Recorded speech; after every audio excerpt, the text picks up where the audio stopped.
Sveicināti klausītāji! Šis ir podkāstu cikls Pārvietošanās nākotne Ķīpsela 2035. Un mēs jūs iepazīstināsim ar studentu izstrādātiem mobilitātes risinājumiem un kopā ar nozares ekspertiem diskutēsim par ilgspējīgu pilsētvidi, viedo mobilitāti un dzīves kvalitāti nākotnes pilsētā. Un kā pirmajā sērijā mums ir divi viesi. Lūdzu, iepazīstiniet ar sevi. Ruta var sākt. Jā, es esmu Ruta Vanaga, vides inženierzinātņu doktore, vadošā pētniece, asociētā profesore Vides un aizsardzības siltuma sistēmu institūtā. Un ikdienas velobraucējs. Tas ir svarīgākais. Jā, es arī esmu ikdienas velobraucējs. Es esmu Ēriks Edvards Kalniņš un es esmu 3. kursa vides inženierijas students, arī RTU.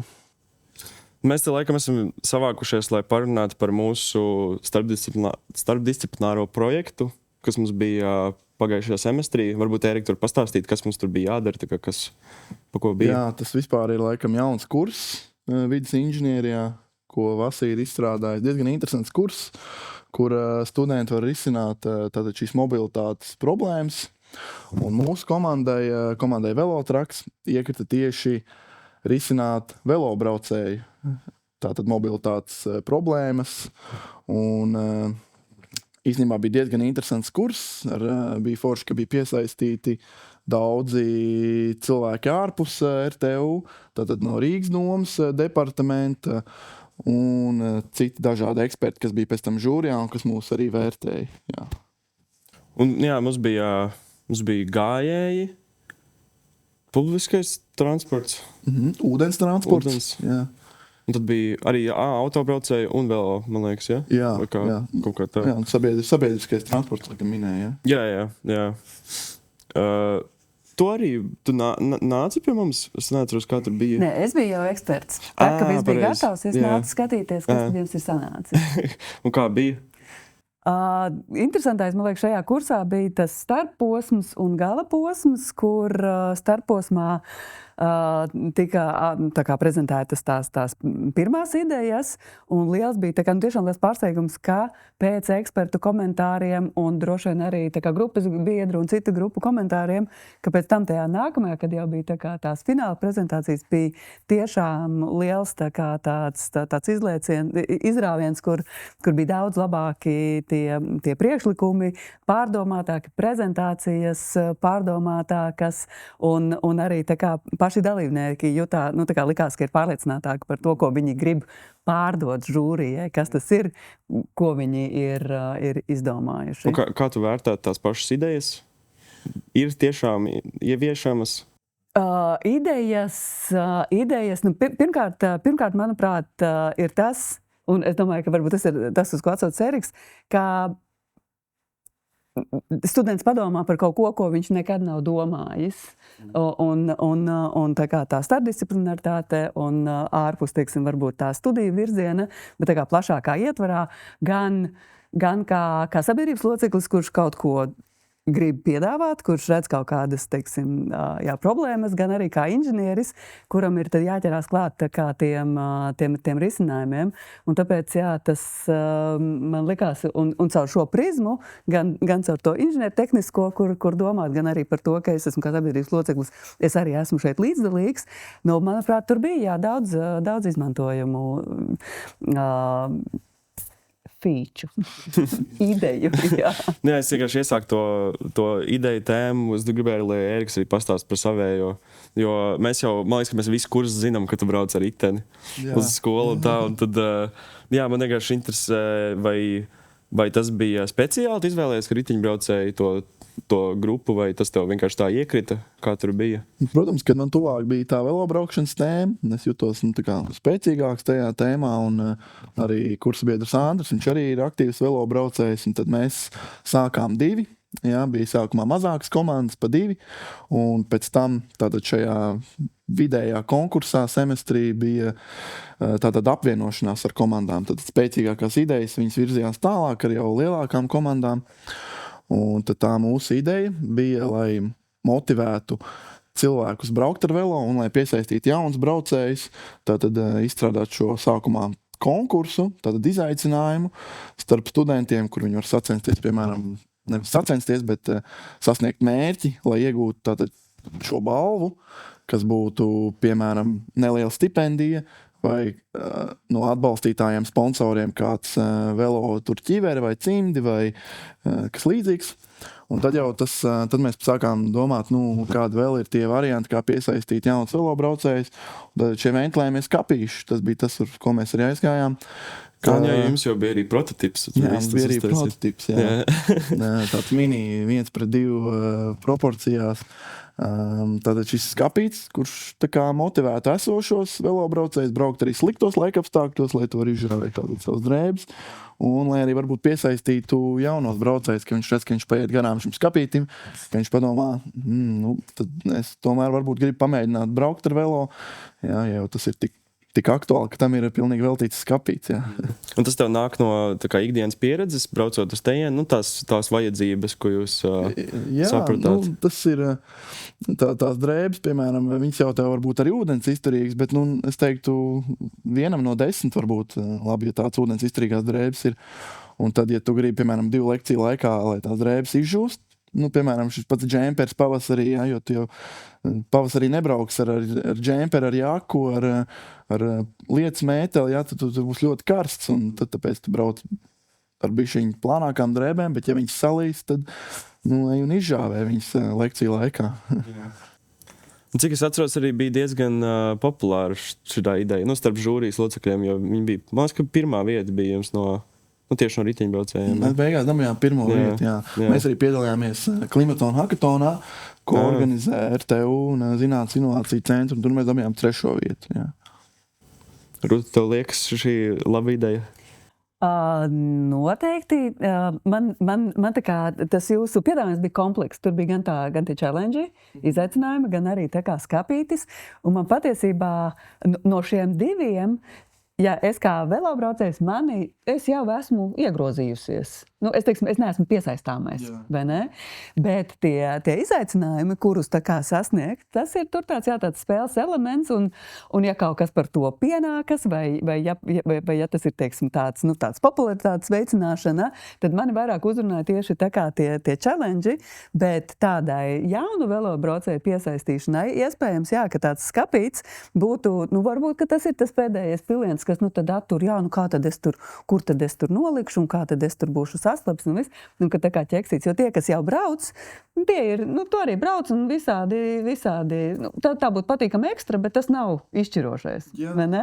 Bet teiksim, tādai jaunai piesaistīšanai tas skapīts varētu būt arī, tāds papildus bonus, kas varētu, būt skapīts braukt. Tad varbūt ir tie.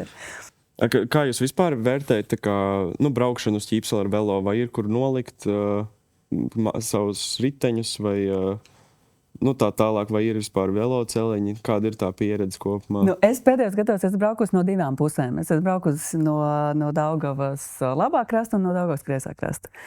No Daugavas, atbraukt šeit, man nav nekāda problēma, vienmēr ir kur nolikt, tā absolūti nav nekāda problēma, bet, ja salīdzināt tos virzienus no vienas vai no otras puses braukt, tad braukt pār Vanšu tiltam, tas ir tāds izaicinājums, sākot ar uzbraukšanu, ar to, ka sašaurina mums to Vanšu tiltu, jā, un citi satiksmes dalībnieki, un savukārt no kreisās puses ir, manuprāt, bišķiņi tā kā ērtāk piebraukšana.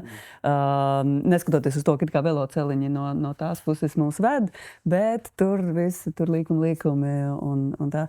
Bet, es esmu pieradusi, es ka tādas lielas nērtības neredzu. Es redzu, ko varētu uzlabot. Es redzu, varbūt, kas varētu atturēt citus velobraucējus, bet man kā lietotājiem neredz lielas problēmas. Jā, pozitīvi tas, ka Vanšu tilts tiks renovēts laikam beidzot, jā. Skatīsimies, tāpēc arī braucu no 2 pusēm pēdējā gada laikā, esmu braucis no 2 pusēm, no centra un tad no Spicas rajona, un pa lielam ērtāk ir braukt no Spicas rajona, jā, jo tas Vanšu tilts, viņš bišķiņ nobremzē. Es pat teiktu, ka tā infrastruktūra, viņa nav tik slikta, cilvēkiem ir radies tāds stereotips, kad veloceliņu nav, kā es tur braukšu, mašīnas brauc kā trakas, tas ir pārāk bīstami, bet es teiktu, ka tas viss ir stereotips, un ja tu brauc uzmanīgi, tad viss būs labi. Jā? Tas pats, kas, es ar kājām arī tad nevaru nekur iet, jo, man taču var uzbraukt virsū, jā. Bet tie ir stereotipi, un ja tev tā distance ir zem 10 kilometriem, no uz, tad tu mierīgi vari braukt ar riteni. Ja? Es uzskatu, un arī, ja tu brauc, piemēram, no Saltilta puses, un ja tev ir vienā virzienā smuks taisns veloceliņš, tad tu vari braukt pat 15 km, un tev nejutīs atšķirību no mašīnas un velosipēda. Jā. Bet kā jūs pa ielu parasti braucat vai pa gājēju celiņu? Tas tāda interesanti, jo es nezinu, es pats neesmu no Rīgas, un man baigi negribas pa to ielu braukt, nav vispār. Raugi. Vispār tā kā atgriežoties, teiksim, kā es vispār sāku braukt, es arī neesmu rīdziniece. Un man tā kā pirmie izbraucieni ar velosipēdu, man visi skrēja virsū. Nekur man nebija vietas, man bija tik bail. Tur tā kā stūrēja iekrampējusies, tā kā ļoti bail. Es braucu tikai pa trotāriem, tā kā tagad es sāku tikai un vienīgi. Un tad kā pamazām, un toreiz arī bija daudz mazāk tā kā veloceliņi.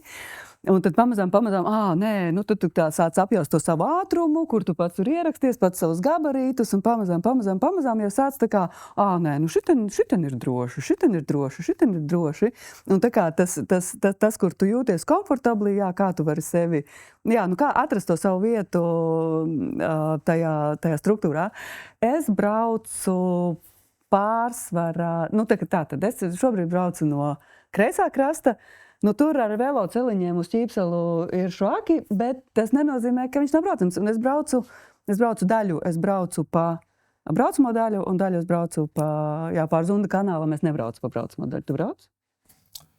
Nē, es nejūtu vajadzību, jo tie gājēji, viņi nav tik daudz. Ir maz, jā, un pa trotuāriem, es pa lielam no Spicas rajona, es tikai pa trotuāriem. Esmu no Mārupes arī braucis, tur vienā posmā ir jābrauc pa ceļu. Bet, ja tu negribas braukt pa ceļu, ir arī cita iela, kur tu vari braukt pa trotuāru. Un pa trotuāriem tas nenozīmē, ka tu brauksi daudz ilgāk. Es pat teiktu, ka būtu tieši tāds pats laiks, ko tu aizņemsi tajā savā posmā. Jā, pa trotuāriem arī mierīgi var pārvietoties. Tā satiksme nav tik liela. Tajā virzienā pilnīgi noteikti. Tad, kad uz centru, tur jau tā. Tur vēl vajag bišķiņi izbraukt, un zināt to maršrutu, bet ja tu zini maršrutu, tad tu zini, kur būs tie pūļi, un varbūt labāk izbraucu 100 metrus vairāk nekā braucu caur pūli, vai ne? Un tas arī, es nezinu, kā tā pieredze, es ar prieku atrodu jaunus virzienus, tā kā, es varu pa šeit uzbraukt, šitien bija, tagad braukšu tikai tā kā tādas. Un tu var atrast tādas pat īstenībā nezināmas vietas pilsētā. Tu vienmēr brauc ar mašīnu, tev būs 1 vai 2, 3 maršruti, ja? Bet ar velosipēdu tu izbraukā tik daudz un dažādas vietas Rīgā, un tu zini par daudz un dažādiem maziem veikaliem, iespējām, varbūt pasākumiem, ja? Un tas ir liels bonus arī ar riteni, jā. Es pie šī ļoti labprāt bišķiņ pakavētos tieši par to, ko tu saki, tas braukšanas temps. Kāpēc mums vispār tas pilsētas centrs iznīkst un izčākst? Tāpēc, ka ja mēs traucamies cauri centram ar mašīnu, mēs nepiestāsim ne veikaliņā, ne kafejnīciņā, nekur. Mēs aiztrauksimies uz to vietu, kas mums piedāvā visu. Veikalu, kafejnīcu, bērnu pieskatīšanu, vēl vis kaut ko. Un mēs tā kā pa maģistrālēm iztraucamies ārā, un shopping molos mēs tad tur tā kā esam atraduši to absolīto vietu. Un sanāk, un centram mums tas ātrums ir pa lielu, lai mēs varam podziņus nopirkt te, baltmais kukulu nopirkt pie beķera, pie šuvēja pa ceļam ieiet un tā kā to dzīvi organizēt dzīvīgā centrā.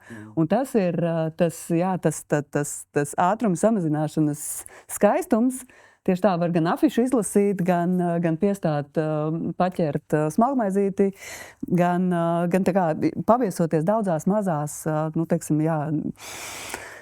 veikaliņos, un tādējādi to dzīvību patiesībā varētu atgriezt arī kur viņa mums patiesībā izplūst ārā uz.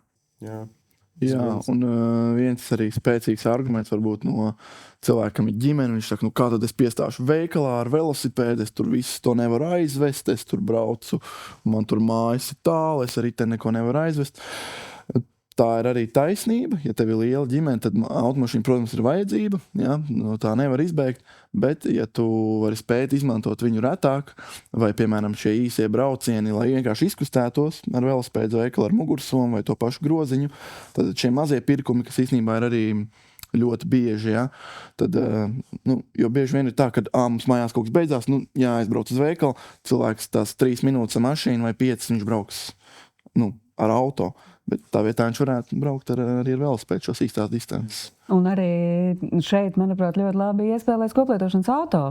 Ja es, reizi nedēļā apgādāju visus tā kā pirkumus vai sezonālos vai vēl kaut ko, tad es varu nonomāt, bet ikdienas lietošanai, piemēram, izmantot, tas noņem arī daudz atbildība no tevis, no apdrošināšanas, no benzīna, no remontiem, kā arī no tā, ka to mašīnu varbūt tev nav kur likt, vai tā pati vieta, ja tev centrā samazināt. Viens ir, ka tas autobraucējs meklē to stāvvietu, jā? Bet, ja mēs tā kā padomājam, tas nav tā, ka mašīna aizņem diezgan daudz vietas. Ne tikai pie manas mājas, pie universitātes, pie bērndārza, pie veikala, pie slimnīcas, pie teātra un tā tālāk. Ja? Tā kā vietas automašīnai tiek atvēlētas daudz kur. Un, ja mēs samazinām šo automašīnu skaitu, tad attiecīgi mums paliek pāri telpa, gan fiziskā telpa, gan arī, teiksim, kas arī, ja mēs skatāmies no nokrišņu aprites viedokļa, ja mums netiek skaloti no asfaltiem prom un tā tālāk. Ja? Mēs kā velobraucēji redzam daudz iegūmus.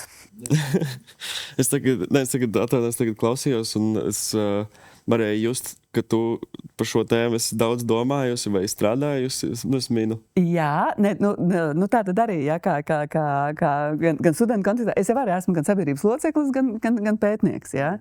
Un mums šobrīd ir ģimenes auto, bet mēs šajā brīdī esam nolēmuši, mēs izmēģināsim, kā tas ir bez. Jo es jau varu tā kā stāstīt, cik forši būtu bez, bet pati neesmu izmēģinājusi. Bet visu šī gada laikā mēs atsakāmies no auto un skatīsimies. Un pēc gada uzaicināsiet vēl, es varēšu izstāstīt, vai es tagad gribu atpakaļ savu auto, jo tomēr tā kā vajag. Vai tomēr var izlīdzēties ar koplietošanas auto un tā kā samazināt, jo mums, teiksim, tas kilometrāžu mēs gadā nobraucam ļoti maz, jau šobrīd, bet ērtībām, protams, privātais auto, bet skatīsimies, mēs esam gatavi pamēģināt, kā tas ir, jo tā kā tas koplietošanas auto un mikromobilitāte ir attīstījusies, ievērojami pēdējo gadu laikā, iespējas ir, pamēģināsim. Cik jūs ilgi tagad jau to darat? Velo? To pāriešanu uz velo. To pāriešanu, pāriešanu. Tas ir arī tā kā tāds, tas ir izvēles, daudz, ko tas ir izvēles jautājums. Tas, ko mēs izvēlējāmies ģimenē, ka mēs noteikti negribam katru dienu braukt ar auto uz darbu, dzīvojot Mārupē, Garkalnē, Salaspilī, Pierīgā. No-go.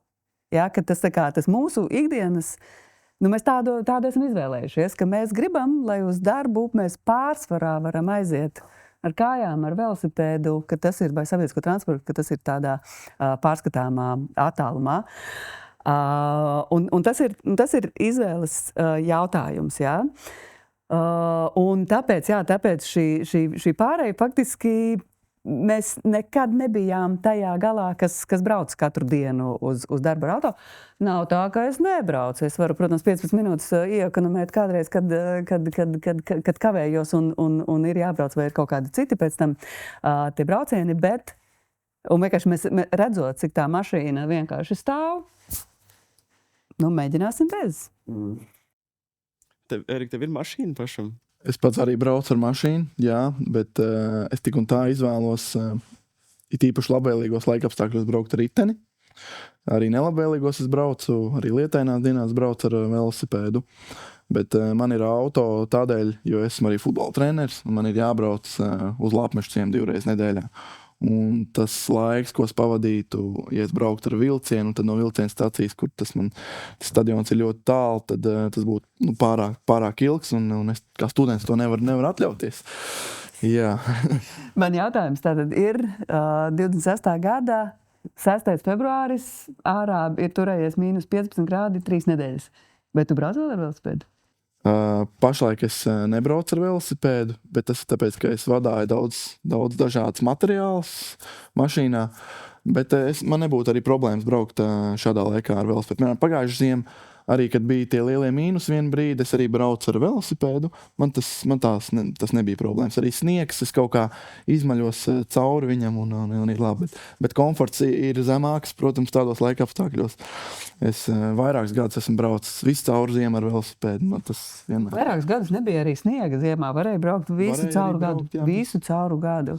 Un man kādreiz tā kā tas arguments, ka jā, kāds es tur būšu sasvīdis, netīrs un kāds, tas neiztur kritiku. Jā, diemžēl man neviens nav sūdzējies par to, jā, ka tas ir sasvīts vai... Tas galīgi nav, kur teiksim, ir izskanējis pat no augstām amatpersonām, ka tikai dīgdieņi brauc ar divriteņiem, jā, ka tie, kas tur lēnā garā kaut kur tur vienos dienā beidzot no mājas ir iztaisījušies un tad beidzot parādās, jā, tas absolūti neiztur nekādu kritiku. Brauc un es esmu ļoti pārsteigta rudenī. Es redzēju, ka brauc ģimene ar bērniem, nelieliem lietus lija. Es domāju, lūk, aug jaunā paudze, kas ir apģērbti. Tur bija, tā kā neviens tur pliks tur īsāk rekliņā nebrauc. Brīnišķīgi, tā ka viss būs. Un arī runājot par jauno paudzi, tad mēs zinām, ka jauniešu veselība īstenībā nav tajā stāvoklī, kurā mēs gribētu.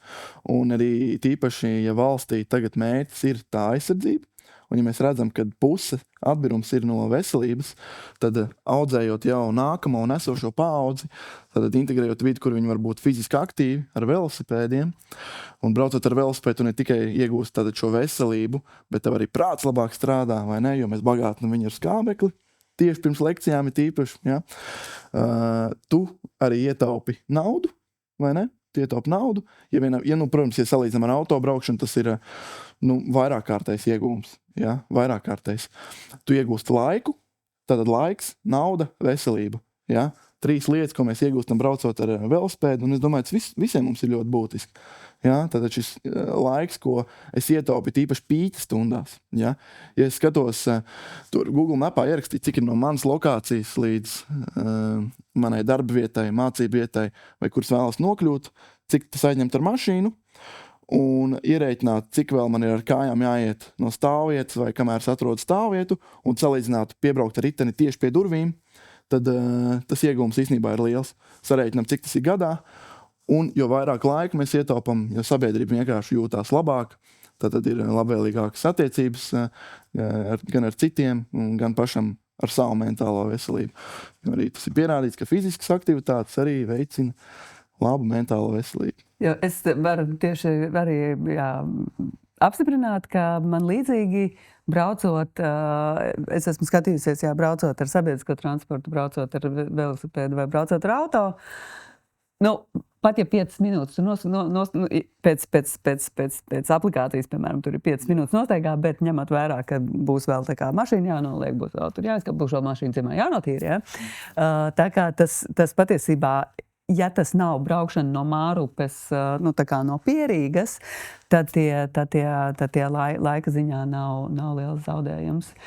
Un kas varētu būt varbūt zaudējums šajā gadījumā, bet tas, man liekas, ir tāds mūsu vienkārši, vai sabiedrībā mēs vēl joprojām tā uzskatām, vai privātais auto ir status. Ka es esmu kaut ko sasniedzis, tāpēc, ka man ir auto. Jūs redzat, es braucu ar auto, un tie tur velosipēdi, tie neko nav sasnieguši. Ja? Tas ir tas, kas varbūt šķietami ir zaudējums šajā, bet man liekas, ka es ceru, ka mēs ejam uz to, ka tas vairs nav statusā apliecinājums, ka tad, ja man ir auto, es esmu dzīvē daudz sasniedzis. Tā, man liekas, ir liela lieta arī tieši Latvijā. Jo mums vairākos kursos ir atkārtojies tas, ka mums ir visvecākais autoparks, vidējais auto vecums. Bet vajag, jā. Jā. Bet es nezinu, vai tas ir... tā ir kaut kāda kultūras lieta Latvijā, laikam, tieši. Daļai, es domāju, ka daļai sabiedrības, jā, tas ir tāds... varbūt tāds arī, es teiksim, nedomāju, tāds neapzinātais. Ja es skatos nākotnē, kam dzīvē vajadzētu būt, tad pirmais būtu mašīna. Un tad jau dzīvoklis, tad māja, jahta varbūt. Kas tas ir, kā mēs redzam to savu izaugsmu? Tad tā kā gribētos, ka īpaši, man liekas, kādreiz varbūt arī bija varbūt mazāk... tādu, kur tu varēji ieraudzīt, kur tu vari sevi realizēt. Un tas bija caur šiem tādiem kaut kādiem materiāliem, varbūt sasniegumiem, ka, varbūt es izlaidu, varbūt tur pa ceļam bija jākļūst par direktoru vai vēl par kaut ko, amats kaut kur arī tā kā svarīgs. Un ja mēs to tā kā pārkārtojam, kas ir tas dzīves ceļš, kādu es tā kā redzu, tādi stūrakmeņi, pie kuriem tā kā pieturēties, un varbūt tas auto nebūs vairs tāds stūrakmenis. Varbūt stūrakmenis būs, nezinu, aizbraukt 6 Erasmusos, un tad ir tā kā, baigi forši, jā, vai tā kā kādi tad ir tie, kā mēs viņus virknējam. Uz pieredzēm balstīts. Uz pieredzēm balstīts, jā, ka es gribu, nezinu, visu Eiropu apceļot un kaut ko tam līdzīgu. Un ka mazinātos, šī varbūt piesaiste, ka tas auto ir kaut kāda statusa lieta. Cilvēki bieži vien neapzinās to, ka viņi, tīpaši kad viņi ir jauni, viņi vēlas iegādāties auto, bet viņi vēl nezina to atbildību, kas nāk visa līdzi, jā. Visas tās izmaksas, apdrošināšana, benzīns, tas uzkrājās, un tas jau ilgtermiņā to izaugsmi, viņš viņu noplacina. Un, ja tu to naudu tāpat vēlētos ieguldīt sevī, vai startupā, vai ties pašos kaut kādos fondos, jā, tad veidot iekrājums priekš sevis, nevis priekš īstermiņa ieguvumiem. Ja? Nav nekas slikts nopirkt mašīnu, pamēģināt, bet vajag saprast, ka viņa studiju gados viņa tev nepalīdzēs tik ļoti varbūt. Varbūt man interesē par kā varētu cilvēkiem veicināt to pāriešanu uz velo. Es nezinu, vai tā būtu infrastruktūra, piemēram, par Rīgu runājot, vai piemēram, Ērika ideja par šādām balvām. Jā, kādas būtu jūsu idejas? Tie veicināšanas veidi ir ļoti daudz un dažādi. Tad tas ieguldītais finansējums vienmēr būs proporcionāls pieaugumam kaut kādā veidā. Tad, ja es uztaisu, piemēram, tos skapīšus, ievietoju viņus RTU, tagad cilvēks tur žāvē drēbes, tas arī veicinās kaut kādu pieaugumu. Bet tajā pašā laikā tas konkurents tam ir tāpat Rīgas doma, kas veido šos veloceliņus. Jo arī jauni veloceliņi, viņi, piemēram, jauns Vanšu tilts ar ļoti labu velo infrastruktūru, viņš arī veicinās velobraucēju pieaugumu. Ja? Un tātad šie skapīši var arī, piemēram, saglabāt to velobraucēju pieaugumu, ja, konstantu sliktos laika apstākļos. Jo ir, tā statistika rāda, ka cilvēki līdz ko ir lietus, jūs paskatīties velo novietnē. Viņas ir, tukšas gandrīz, vai gribētos teikt, jā. Jā, es arī tā vienmēr tā kā braucot domāju, cik būs. Ok, labi. Jā. Par tiem uzlabošanas pasākumiem, es domāju, tas viens ir... atceroties arī to savus pirmās braukšanas, cik ļoti bija tāda nedrošības sajūta. Tā kā drošība uz ceļa, ka tam velosipēdistam ir vieta tajā visā satiksmes infrastruktūrā. Un es arī šādi braucu dažādos virzienos, un es domāju, kā šis izskatītos ar auto. Piemēram, velosipēdists brauc gar Nacionālo teātri, ja viņa veloceliņš ir beidzies, ja, viņš sāksies atkal uz Vanšu tilta, bet tur pa vidu, kaut kā pašam jātiek galā. Tā, vai ne? Un tad mēs braucam gar pirmo tehnikumu, un tad mēs taisam pagriezienu, un tad mēs gaidām sarkano gaismu, un tad mēs atkal taisām pagriezienu, un tad mēs tur tādā šaurā skrejā mēģinam ierakstīties gar knābu. Ja? Tāds, un es iztēlojos, ja tas būtu ar automašīnu mērogos, tad sanāktu, ka man, es nezinu, līdz Andrejsalai jāaizbrauc tas līkums būtu. Tā, ja mēs tajā plūsmā skatāmies, kur pretī, tātad autobraucējs, viņš no Nacionālā teātra, kā viņš gāzīt piespiež, tā viņš līdz arhīvam ir ticis, vai ne? Un velosipēdists mēģina tur, un vēl tur pie knāba vienmēr stāv mašīnas, ir tā kā uz gājēju pārējais, ja, tur pat ir vēl tur jāizlikumā. Tas ir vienkārši, tāds kolosāls, man liekas, tāds salīdzinājums, kādas ir privilēģijas autobraucējiem salīdzinot ar gājēju un velosipēdistu. Un tā kā tas ir viens tāds, tā kā vienmēr nopriecājos, kā tas tur tā labi ir atrisināts. Un tur ir uzlikt barjeru, lai velosipēdisti nepārkļūt pāri. Tas ir ļoti labi, jā. Jā, un tad mēs pagaidām, ka viena velosipēdisti nobrauc, lai otru var uzbraukt augšā tajā šārajā. Uzlikt, lai tu redzēsi stūri. Ļoti ērti. Ļoti, tur ir padomāts, jā. Tā kā, šādas bišķiņ komiskas tā situācijas, bet vienkārši šis ilustrē tieši to auto prioritizēšanu pār citiem satiksmes dalībniekiem, un gribētos, lai tas velo arī seguma ziņā manšu tilts auto un velosipēds. Tas tur tie metāli ik pa laikam, ik pa 10 metriem. Jā, viss tur ir salāpīts ielā pielāpiem un tā tālāk. Jā, gribētos, tā kā, lai tā drošība, lai tas velobraucējs, lai viņš jūtas droši, lai viņam nav jāuztraucās, un tā kā arī apgrūtinājums. Man gribētos pieskarties arī iecietības jautājumam, ka mēs patiesībā mēs viskur varētu braukt, ja mēs būtu iecietīgāki viens pret otru. Ja, tā kā, kur tad atkal lien šitie, un kur tad atkal šitie lien, un kā tu brauc, un tā tālāk. Ja mēs tā kā saprastu, ka katram tam satiksmes dalībniekam ir nepieciešama vieta, un man negribētos, ka mani sūta uz veloceliņu, kura nav. Kurš kaut kur ir, bet ne tajā posmā, kur man viņu šobrīd vajag. To tikai gribētos, lai mēs saprotam.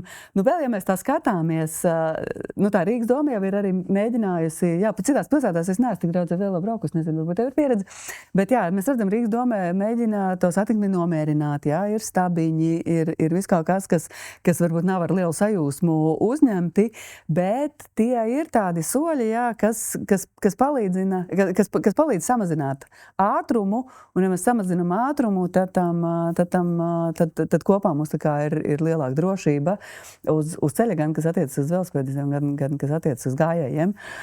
Man patiktu, ja luksuforu plūsmu pielāgotu velo braucēja ātrumam, kas arī tā kā pātrinātu manu tikšanu līdz es kā lēnāks satiksmes dalībnieks ātrāk nonāktu galā, un tas varbūt kalpotu kā stimuls autobraucējiem, redzot, ka tad vēl tur tās 5 minūtes var iegūt, un skaidrs, ka nevienam jau nepatīk stāvēt pie sarkanā, tas ir arī patīkam braukt pa to zaļo vilni, Un mēs redzam, ir arī tādi piemēri, Dānijā, kur veido, tātad, ka tā plūsma ir piemērota vairāk velosipēdistiem. Es neesmu Latvijas pilsētās braukus, bet es esmu Eiropas pilsētās braukus ar divriteni. Un man bija liels pārsteigums, tagad Dānijā braucot, es Orhusā dzīvoju 3 mēnešus, un man bija liels pārsteigums, ka es braucu ar divriteni, un aiz manis ir mašīna, un es jau tāda stresā, kas tagad būs, kur man tagad palikt. Nekur man nav jāpaliek. Mašīna brauc manā tempā, aiz manis, sagaida to savu pagriezienu un nogriežas un brauc tālāk.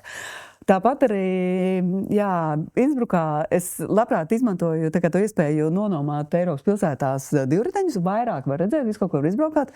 Un arī liels pārsteigums, ka kur man, ir tā sajūta pret Rīgas situāciju, kur man liekas, man jālaiž tagad tas auto tūlīt, neskatoties uz to, ka man ir tā kā galvenais ceļš, bet man ir sajūta, ka tā mašīna, viņa vienkārši tāpēc, ka viņa ir ātrāka, viņa izmantos to izdevību un tā kā pabrauks man. Ne gluži apdraudot mani, bet es tā kā jau sagaidu, ka viņi izmantos to savu ātrumu priekšrocību. Kur pretī Eiropā es redzu, uz mani gaida. Uz mani gaida, neviens netaurē, neviens ar rokām nevicinās, mani pagaida. Un ir tāda patīkamāka braukšana. Parīzē šovasar braucu. Tur bija tā, ka man likās, ka tādam nepieredzējušam varētu būt neomulīgi, bet arī autobuss aiz manis brauca. Nekas tāds slikts nenotiek, ja tā plūsma tā kā nomierinās un tā, ka man ir tā plūsma vaļā. Mēs tagad baigi lejam tajos vienos svara kausos tajā velosipēdā. Mums šeit nav tādi pārliecināti autobraucēji, bet es tiešām gribētu iedrošināt, tas ir riktīgi forši braukšana, riktīgi forši. Bet tā laika pa to ārzem, tas ir tā kā iecietība. Tas ir tā kā mentāli vairāk, man liekas. Jā. Bet kā to var Latvijā mainīt? Tas ir atkal stress, kas mums uzbūvējās, ja mēs braucam visu laiku ar mašīnu. Tātad šī nekustēšanās, tas veicina to arī iekšējo stresu. Tas varbūt arī veido to agresiju arī uz ceļiem, un varbūt tāpēc mēs novērojam arī bēdīgāku statistiku Latvijas autoceļos, kas ir avārijas, negadījumi. Jā. Tātad, ja mēs kaut vai 2 reizes nedēļā braukt ar velosipēdu, tad šīs fiziskās aktivitātes viņas jau mazina stresu. Jā, un es laikam arī skaidrs, ka, gadu desmitiem tā satiksmes struktūra ir bijusi tāda, kur prevalē auto, un pie tam, ja mēs skatāmies tur vairāk desmitgažu nogrieznī, mašīnu skaits ir palielinājies. Un attiecīgi, jā, un tad tā kā tas velosipēdists, viņš kaut kādā mērā ir, es varu saprast, ka autobraucējs velosipēdistu uzskata par ekstra bīstamību. Es to varu iztēloties. Man arī braucot ar automašīnu ir, kur viņš paliks, kur es palikšu, kā mēs te tagad izkārtosimies. Un gribētos, jā, ka tā tad palielinoties. Es to uzskatu arī, tāds mūsu tāds sabiedriski derīgais darbs. Mēs esam satiksmē, un mēs, cerams, radam to piereduma sajūtu, ka velosipēdisti ir. Es ļoti cenšos ievērot visus noteikumus, kas attiecas uz sarkano gaismu. Neizlikšos par jēriņu, ka nebūtu nekad pārbraukus pie sarkanās. Bet arī tā kā veicināt to braukšanas kultūru, kur velosipēdists ir, viņš stāv un gaida kopā ar pārējiem zaļo gaismu, lai turpinātu kustību. Un gribas domāt, ka pamazām arī tas autobraucējs pieradīs pie tā, ka velosipēdists, vai velosipēdistam ir jāgaida aiz autobusa, vai viņš drīkst apbraukt autobusu, ja, un tādas visādas nianses, kur tas autobraucējs ieraudzīs, ka šeit varētu būt tas velosipēdists. Jā. Un viena lieta ir, ka cilvēki domā, ka infrastruktūrai ir jānāk vispirms, un tad es braukšu ar velosipēdu. Bet es teiktu, ka tās muļķības, tu nevari izmainīt savu uzvedību un ieradumus un to sistēmu vienkārši tikai ar infrastruktūru. Ja mēs sāksim vairāk braukt ar velosipēdu, tad, piemēram, mums iedomājamies, tagad samainam velobraucēju un auto proporciju, ka tagad mums ir tikpat daudz velobraucēju, cik autobraucēju, un velobraucēju cik autobraucēju. Jūs domājat, ka infrastruktūra paliks tāda pati? Nē, tā infrastruktūra sāks pielāgoties velobraucējiem. Valdība sāks saprast, ka sabiedrībai tomēr tā velobraukšana ir prioritāte un visa infrastruktūra būs tikai velosipēdiem. Ja, tas iet runa par Rīgu. Ja. Ja cilvēkam ir jātiek cauri Rīgai uz citu pilsētu, tas auto viņš ir neizbēgams. Ja. Un tu saki cauri Rīgai. Kāpēc cauri? Varbūt apkārt. Jā, pa apveceļu, ka tā kā mums nav vajadzīgs, man gribētos atgūt tās centrālās ielas, atgūt cilvēkiem, lai tās ir nevis caurbraucamās, ja, ka man no Siguldas ir jātiek uz Tukumu, ja, bet ka pilsēta ir mums dzīvošanai, nevis citiem caurbraukšanai, un man gribētos, ja mēs tā kā spētu atgriezt to dzīvīgumu, tad iespējams mēs spētu arī atgriezt cilvēkus no Mārupēm, Garkalnēm un citām vietām, ka šeit būtu patīkamāk dzīvot. kur ir tā, jo lielā mērā Rīga apkalpo arī tā kā pierīgas autobraucēju vajadzības. Viņi brauc caur manu sētu. Nu tā. Palielam, jā. Un vēl varu pieminēt, ka tas ir ne tikai velobraucēju interesēs, tas ir paša autobraucēju interesēs. Mēs varam teikt, ka mēs negribam te mašīnas, bet tie paši autobraucēji negrib mašīnas. Nevienam nepatīk sastrēgumi, nevienam nepatīk smagie.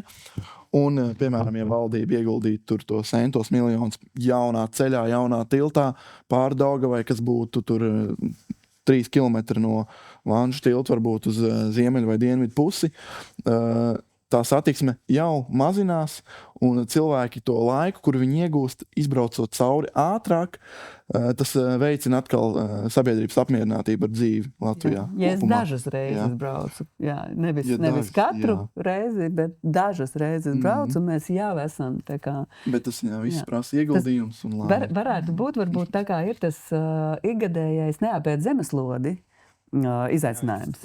Varētu taisīt arī izaicinājumus ar to velo braukšanu. Nu labi, varbūt ne ziemā. Tas nav īstais brīdis. Varbūt vienības brauciens, man liekas, ka tas jau ir diezgan, bet varētu kaut ko tādu globālu. Nē, bet tieši tā, ka es tā kā iknedēļas paradumus mainu. Ne tikai, teiksim, tādu reizi gadā kaut ko, bet tādu iknedēļas, ka es nedēļā nobraucu. Jā, piemēram, aizprostojam Brīvības ielu. Mini protests, ka mēs braucam velo ātrumā. Te jau mums tā kā tie 1. maija izbraucieni, tur ir bijuši arī visādi konflikti, bet tieši tā kā aizlienē divriteni no kolēģa. Pamēģini. Varbūt ne uzreiz uz veikalu pirkt, bet rekur tev ir zināms kāds kolēģis, kas brauc ar divriteni. Izmēģini aizbraukt. Kā tas bija? Vai tas bija tik ātri, vai nebija tik ātri? Vai kur bija bailes, kur nebija bailes? Katram ir reāls viedoklis. Jā, kā tad tā, jo citādāk jau sēžot tikai mašīnā, tur viss ir slikti, nav veloceliņa, būs labs, būs tāds, būšu sasvīdis un tāds tur vēl.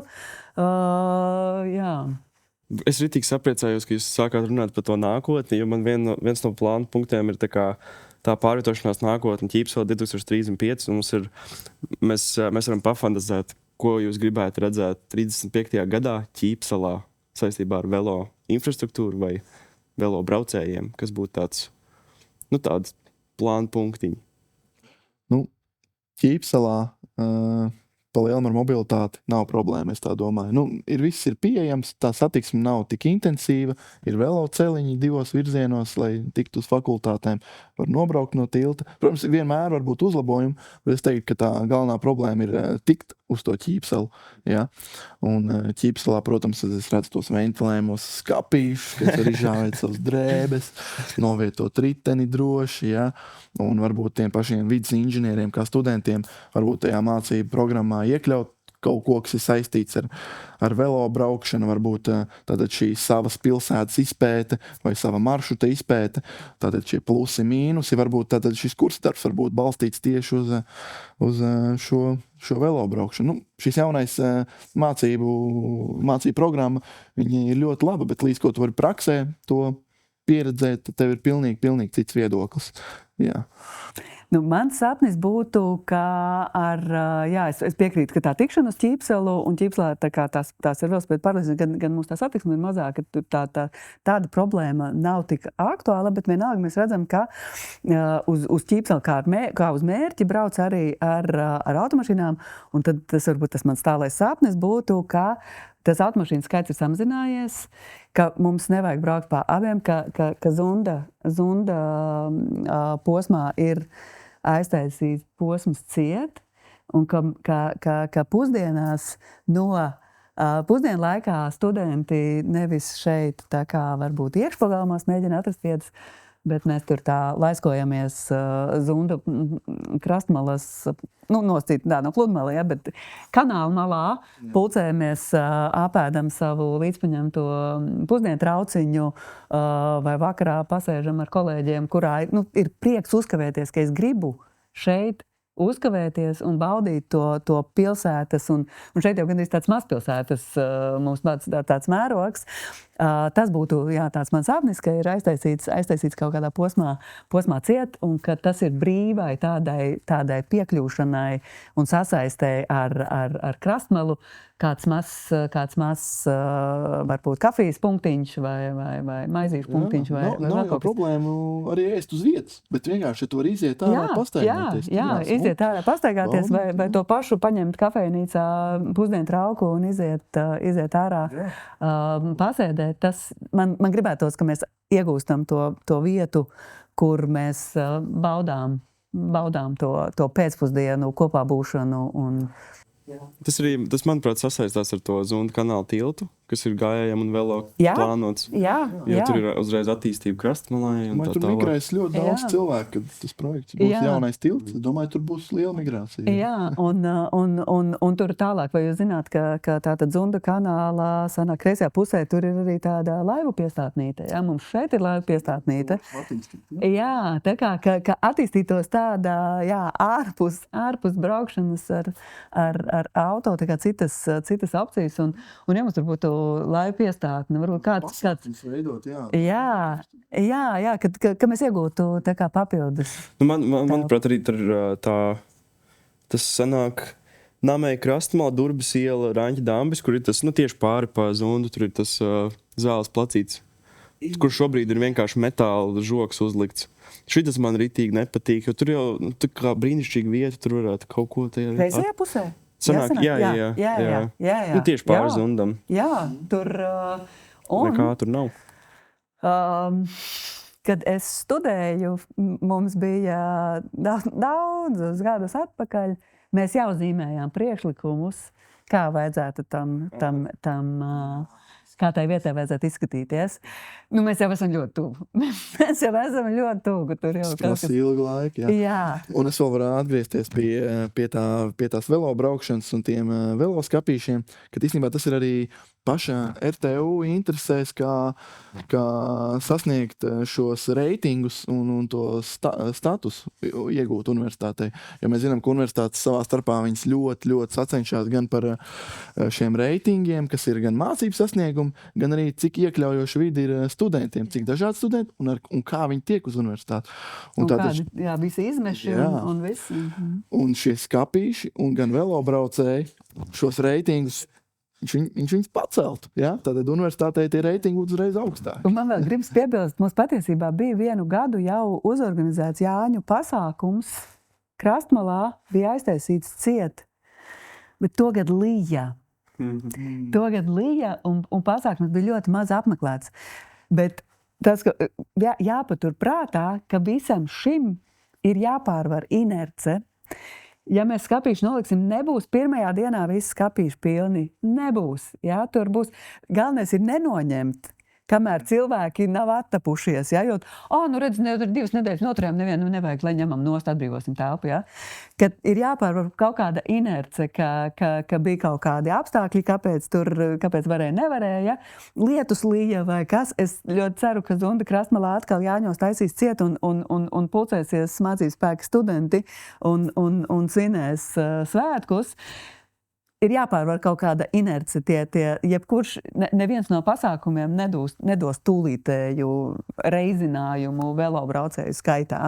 Ka mēs pacietīgi būvējam klāt vienu pasākumu, otru pasākumu un mēģinam tā kā kompleksi to. Tas ir ļoti foršs tāds kopistisks tāds moto priekš šī raidījuma. Man liekas, ka jāpārvar inerce.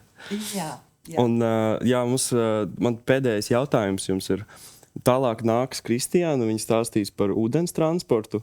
Es nezinu, vai viņas publicēs arī tādā secībā, bet, labi, es no jums gribētu vienu jautājumu, ko jūs uzdot nākamajai viešņai, kas būtu par, ūdens transportu, vispār par ilgspējīgu transportu.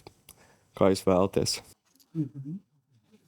Man varētu būt, kā ūdens transporta attīstība ietekmēs ūdens dzīvotnes, tātad dabas daudzveidību un tātad šo piesārņojumu ūdens tilpnēs, un kā tas var veicināt labvēlīgu, kā ūdens transports var veicināt labvēlīgu attīstību tātad šajā ūdens vidē pašā, gan augi, gan dzīvnieki. Mēs tātad dzirdam, ka Ēriks ir vidas inženierijas students. Jā, ļoti, ļoti patīkami. Mans jautājums būtu... Es esmu atkal, jā, tā kā skaidrs, ka mums daudz kas nāk no tām pieredzēm, ko mēs citur redzam, ka, hei, te tas darbojas. Un bez tā, ka es mēģinu ar velo izbraukt, es mēģinu arī ar ūdens transportu izbraukt tā kā citās pilsētās, un tas tā kā reāli parāda pilsētu pilnīgi no cita skata. Esmu arī Rīgā braukusi. Man būtu tā kā jautājums, kā viņas pašas redz, kā viņas izmantotu šo transportu un cik tālu viņas ar to būtu gatavas braukt. Tā pieejamība Rīgā, ja? Ja es gribu braukt uz upu, kur man to darīt? Tas ir arī labs jautājums varbūt. Tā pieejamība. Jo man pašam ir sups, es gribētu varbūt Rīgā izbraukt, bet man nav tā doma, kur sākt, kur beigt. Varbūt ir aplikācija vai... Tad jau redzēsim, kā attīstīsies. Es noteikti uzdošu jautājumu, padošu ziņu. Kādreiz satiks, nezinu, Vasī vai kā. Kādas tad ir tās domas. Labi, tas ir arī šīs sērijas beigas. Paldies viesiem. Paldies jums, skatītāji, ka jūs skatījāties vai klausījāties. Un tiekamies nākamajā. Vislabāk!